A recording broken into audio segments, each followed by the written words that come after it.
Sur les traces de cette scabreuse affaire, nous retrouvons sans difficulté le restaurant qui défraie la chronique depuis 24 heures. Il est situé à 200 mètres du lieu du carrefour Tradex éleveur et à moins de 500 mètres du bac à ordures où la tête de l'enfant décapité a été retrouvée aux premières heures de lundi. Nous sommes dans le 5e arrondissement de Yaoundé. Apparemment, ils ont constaté que quand on a trouvé le corps, la tête, il fallait qu'il rentre se débarrasser du corps. Et le corps était entre les toilettes et le mur en bois. Ils ont rentré voulant incendier la maison.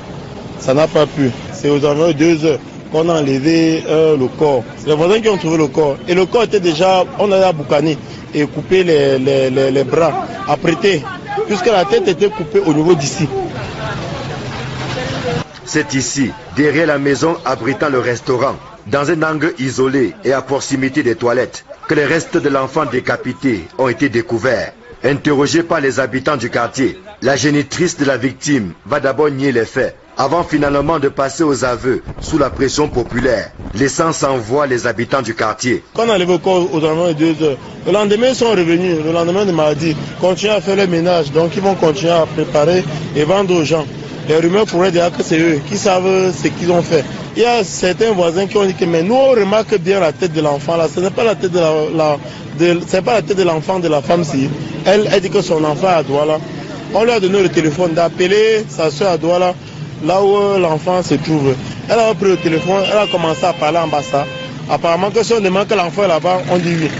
Il y a certains gens que non, elle est en train de dire autre chose. On a arraché le téléphone, on a dit que là vous êtes en train de la supporter là, il y a une tête ici là qu'on a trouvé, ça doit être son enfant. Et donc on a commencé à crier au téléphone. C'est là où maintenant on s'est mis à commencer à la battre. On est venu ici arrêter le bienfait. Voici la présumée meurtrière, Dame Gobaya Jeanne. Elle et son patron, de nationalité nigériane, n'ont eu la vie sauve que grâce à l'intervention des forces de l'ordre. Il a fui sur le long signe. Il y a une route qui sort de l'autre côté là pour aller sortir vers l'éleveur. Donc il y a les gars ici qu'on appelle les gardeurs du quartier, les free boys. C'est eux qui l'ont interpellé. Ils l'ont interpellé de l'autre côté, là ils ont commencé à le massacrer. Et puis d'autres de la population sont venus et puis ils ont demandé à ce qu'on le laisse. Quand la police est venue, on l'a extirpé. Donc apparemment ils se connaissaient depuis. Ce n'est pas aujourd'hui, donc ce n'était qu'une mise en scène qui a été faite, d'après ce qu'on a vu. Le restaurant en question porte un nom qui ferait plaisir à plus d'un. Et pourtant, il est devenu la risée de tout le quartier, depuis la découverte macabre de lundi. Il y avait les soupçons, pas soupçons en tant que c'était un corps humain, mais la qualité de la viande laissait quand même à désirer. Bon, c'est maintenant avec ce qui s'est passé, quand tu refais un feedback, tu te rends compte des gens de viande que tu mangeais. Il y avait même les gens qui venaient manger ici là, les Nyelembere, ils viennent manger ici là. On s'alignait seulement. Tu es derrière ton frère, tu dis que pardon, fini, tu me donnes le plat. Parfois les autres amènent leur plat eux-mêmes, parce que c'est vraiment sucré. Quand on mange ça, on a le goût, on revient demain. On appelle même au téléphone que c'est déjà prêt, il dit que c'est prêt, on vient manger. Les derniers développements ont fait perdre l'appétit à plus d'un. Parmi les clients réguliers, Pascal Boyomo, qui venait de se lier d'amitié avec le tenancier de ce restaurant.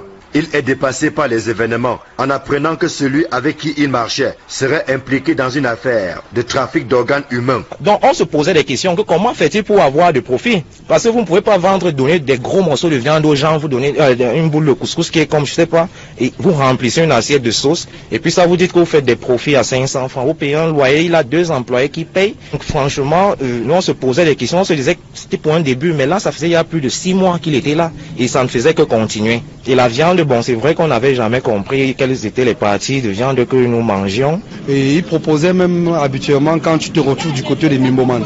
Il a sa soeur là-bas qui vend aussi la nourriture. Si tu es du côté là, tu veux manger, c'est la même. Il proposait, il disait que c'est la même viande, la nourriture, c'est la même qualité. Donc ça veut dire que forcément même du côté là, il y avait aussi le même problème. De quoi donner la nausée à ceux qui ont régulièrement mangé du héros dans ces restaurants et qui n'ouvrent les yeux que maintenant devant la triste réalité. On ne prépare pas d'autre chose si ce n'est que le héros. Je crois bien qu'on mélange ça avec la peau du bœuf parce que quand tu manges ça sent la peau du bœuf. Tu crois que peut-être c'est la chair du bœuf qu'on a mis dedans.